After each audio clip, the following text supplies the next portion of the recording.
ओम अज्ञानतिमिरन्दस्य ज्ञानाञ्जनशलाकया चक्षुर्मिलितं येन तस्मै श्रीगुरुवे नमः। श्रीचैतन्यमनोभीष्टं स्थापितं येन भूतले स्वयं रूपं कदा मह्यं कदा ददाति स्वादपदान्तिकं। वन्देऽहं श्रीगुरुं श्रीयुधपदकमलं श्रीगुरून् वैष्णवाक्षं श्रीरूपं साग्रजातं सहगण रघुनाथविन्तं सजीवन साद्वैतं सावधूतं परिजन सहितं कृष्ण चैतन्य देवं श्री राधा कृष्ण पादान सहगण ललिता श्री विशाखविन्ताक्ष च। नमः ओम विष्णुपादाय कृष्ण पृष्ठाय भूतले श्रीमते भक्ति वेदांत स्वामी इति नामिने। नमस्ते सरस्वते देवे गौरवाणी प्रचारिणे निर्विशेष शून्यवादी पाश्चात्य देश तारिणे। हे कृष्ण करुणा सिंधु दीन बंधु जगतपते गोपीश गोपिक कांत राधा कांता नमस्तुते।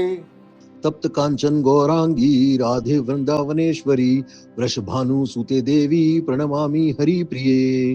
वांछा कल्पतरुभ्यश्च कृपा सिंधु वच पतितानां पावनेभ्यो वैष्णवेभ्यो नमो नमः। जय श्री कृष्ण चैतन्य प्रभु नित्यानंद श्री अद्वैत गदाधर श्रीवासादि गौर भक्त वृंद। हरे कृष्णा कृष्णा कृष्णा हरे हरे, हरे राम राम राम हरे हरे। हरे कृष्णा। आज के वीडियो का विषय है आध्यात्मिक उन्नति में गुरु की भूमिका। गुरु का हमारे जीवन में होना इतना अत्यंत महत्वपूर्ण है। किसी भी विधा को, कोई भी चीज़ अपने जीवन में आपको डेवलप करने के लिए गुरु की आवश्यकता होती है। उसी प्रकार अध्यात्म में गुरु अत्यंत महत्वपूर्ण रोल अदा करते हैं, क्योंकि आध्यात्मिक प्रगति केवल और केवल गुरु के कृपा से, भगवान की कृपा से, भगवान गुरु देते हैं और गुरु आपको भगवान देते हैं। आइए इस विषय पर आज हम चर्चा करते हैं कि इन सब बातों के क्या मायने हैं। आध्यात्मिक ज्ञान में गुरु की भूमिका। गुरु को वैदिक संस्कृति में भगवान से भी उच्च स्थान दिया गया है। गुरु गोविंद दो घड़े काके लागू पाए, बलिहारी गुरु आपकी गोविंदियो बताए। तो भक्ति वेदांत स्वामी श्रील प्रभुपाद द्वारा स्थापित है गुरु शिष्य परंपरा का कड़ा पालन करता है। श्रील प्रभुपाद ने इस संस्था में गुरु की महत्ता पर जोर दिया है और बताया है कि बिना गुरु के मार्गदर्शन के आध्यात्मिक ज्ञान प्राप्त करना अत्यंत कठिन है। श्रील प्रभुपाद का मुख्य शिक्षण है कि श्रील प्रभुपाद ने अपने जीवन काल में भगवत गीता, श्रीमद् भागवतम और अन्य वैदिक ग्रंथों के माध्यम से गुरु शिष्य परंपरा का महत्व बहुत खूबसूरती से बताया है। गुरु की भूमिका केवल शिक्षण तक सीमित नहीं है, बल्कि गुरु शिष्य को परम सत्य की ओर ले जाने वाले मार्गदर्शक होते हैं।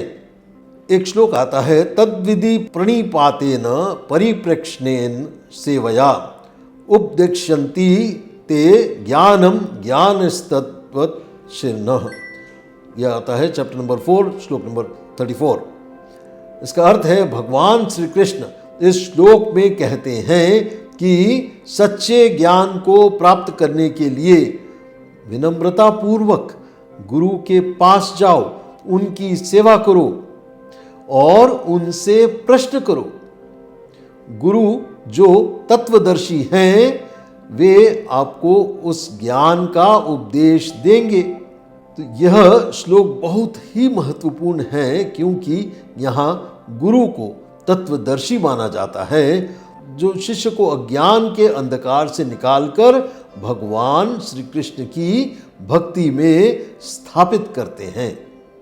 इसमें अब अगला पॉइंट समझते हैं कि आध्यात्मिक मार्गदर्शन का स्रोत क्या है। गुरु को आध्यात्मिक जीवन का सबसे महत्वपूर्ण मार्गदर्शक माना गया है। गुरु ही शिष्य को भगवत गीता, श्रीमद् भागवतम और अन्य शास्त्रों का सटीक ज्ञान प्रदान करते हैं। श्रील प्रभुपाद ने कहा है कि बिना गुरु के शिष्य आध्यात्मिक मार्ग पर अग्रसर नहीं हो सकता। गुरु शिष्य को केवल शास्त्रों का अध्ययन नहीं कराते, बल्कि यह भी सिखाते हैं कि शास्त्रों के ज्ञान को जीवन में कैसे उतारना है। उदाहरण के लिए श्रील प्रभुपाद स्वयं एक आदर्श गुरु थे, जिन्होंने अपने शिष्यों को केवल शास्त्रों का अध्ययन ही नहीं कराया, बल्कि उनकी जीवन शैली, उनकी सोच और उनके कर्मों को कृष्ण भक्ति में ढालने का मार्ग दिखाया है। उन्होंने भक्ति का एक व्यवहारिक मॉडल प्रस्तुत किया है, जिसमें शिष्य की दिनचर्या में भगवान की सेवा, नाम जप और सेवा को प्राथमिकता देते हैं। दूसरा है शिष्य के जीवन में गुरु की भूमिका। तो शिष्य का जीवन गुरु के मार्गदर्शन पर आधारित होता है। शिष्य को अपने गुरु से आध्यात्मिक उपदेश प्राप्त करने के साथ साथ जीवन के हर क्षेत्र में मार्गदर्शन मिलता है। गुरु शिष्य को कृष्ण भक्ति के मार्ग पर कैसे चलना है यह सिखाते हैं। वे शिष्य के जीवन के हर पहलू को भगवान की सेवा में समर्पित करने की प्रेरणा देते हैं। इस श्लोक के माध्यम से समझते हैं, जो हम मंगलाचरण में कहते हैं, मंगल आरती में कहते हैं, यस्य प्रसाद भगवत प्रसादो यस्य प्रसादन नगति कुततोपि ध्यानम स्तुतवस्तस्य यशस्त्री संध्यम वंदे गुरु श्री चरणारविंदम। अर्थ यह है कि गुरु की प्रसन्नता से भगवान प्रसन्न होते हैं और गुरु की अप्रसन्नता से कोई भी व्यक्ति सफल नहीं हो सकता। इसलिए गुरु के चरणों में समर्पण अत्यंत आवश्यक है। एक कथा के माध्यम से समझते हैं। एक बार एक शिष्य ने अपने गुरु से पूछा, क्या मैं सीधा भगवान की भक्ति कर सकता हूँ? गुरु ने उत्तर दिया, भगवान तक पहुँचने के लिए तुम्हें पहले गुरु की सेवा और कृपा प्राप्त करनी होगी। यह कथा इस बात को स्पष्ट करती है कि बिना गुरु की कृपा के भगवान की भक्ति संभव नहीं है। तीसरा पॉइंट आता है गुरु शिष्य परंपरा का पालन। तो गुरु शिष्य परंपरा का बहुत महत्व जीवन में है।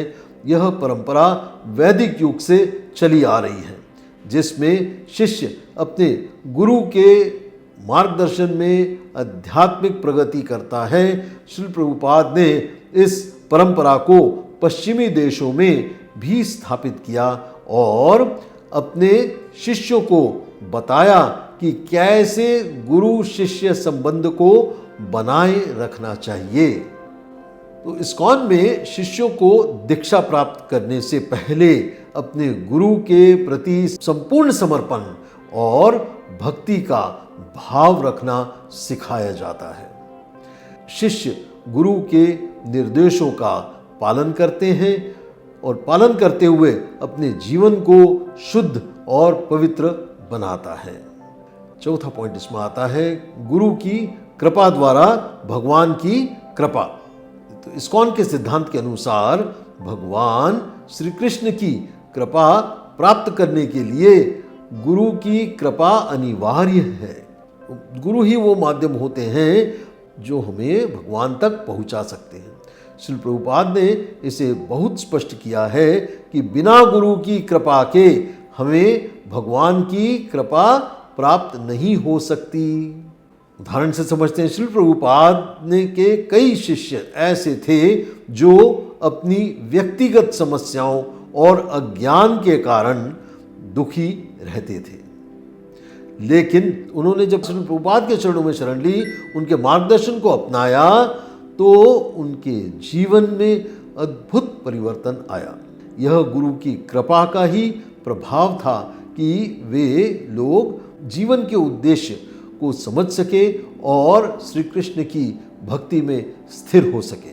पांचवा बिंदु आता है गुरु की आवश्यकता और योग्य गुरु का चयन। तो इस्कॉन में यह कहा गया है कि आध्यात्मिक मार्ग पर चलने के लिए गुरु का होना अत्यंत आवश्यक है, लेकिन गुरु का चयन भी सही होना चाहिए। श्री प्रभुपाद ने इस पर जोर दिया है कि शिष्य को एक ऐसे गुरु का चयन करना चाहिए जो शास्त्रों में निपुण हो, जो स्वयं भगवान की भक्ति में स्थित हो और जो अपने शिष्यों का मार्गदर्शन सही दिशा में कर सके। इसमें श्लोक आता है, आचार्यम माम विजायनियान नाम्यन्ते कहिचित न मृत्यु बुद्धार्षिवे सर्वदेवमयो गुरु। श्रीमद् भागवत के 11वें कैंटो के 17वें चैप्टर के 27वें वर्ष होता है ये। इसका अर्थ है, भगवान श्री कृष्ण कहते हैं कि आचार्यों को अपना स्वरूप मानो और कभी उनका अपमान मत करो। गुरु सभी देवताओं का स्वरूप होते हैं। निष्कर्ष क्या निकलता है इन सब बातों का कि इस्कॉन में आध्यात्मिक ज्ञान के पथ पर गुरु की भूमिका अत्यंत महत्वपूर्ण है। गुरु शिष्य को कृष्ण भक्ति का सही मार्ग दिखाते हैं, उसे शास्त्रों का वास्तविक ज्ञान देते हैं और उसे भगवान श्री कृष्ण की कृपा प्राप्त करने में सहायता प्रदान करते हैं। शिष्य के जीवन में गुरु का स्थान सर्वोपरि होता है और उनके मार्गदर्शन से ही शिष्य अपने जीवन को सफल बना सकता है। तो सबसे महत्वपूर्ण बात यह है कि गुरु की कृपा प्राप्त करके ही शिष्य भगवान की भक्ति में प्रगति कर सकता है। इसलिए हमें अपने गुरु के प्रति पूर्ण श्रद्धा और समर्पण का भाव रखना चाहिए, जैसे कि हम इस्कॉन में श्री प्रभुपाद ने अपने शिष्यों को मार्गदर्शन दिया, वैसे ही प्रत्येक शिष्य को अपने गुरु के चरणों में समर्पित होकर भक्ति मार्ग पर चलना चाहिए। गुरु ही हमें भगवान से मिलाने वाले हैं और उनकी कृपा से ही हमारा आध्यात्मिक जीवन सफल हो सकता है। हरि बोल।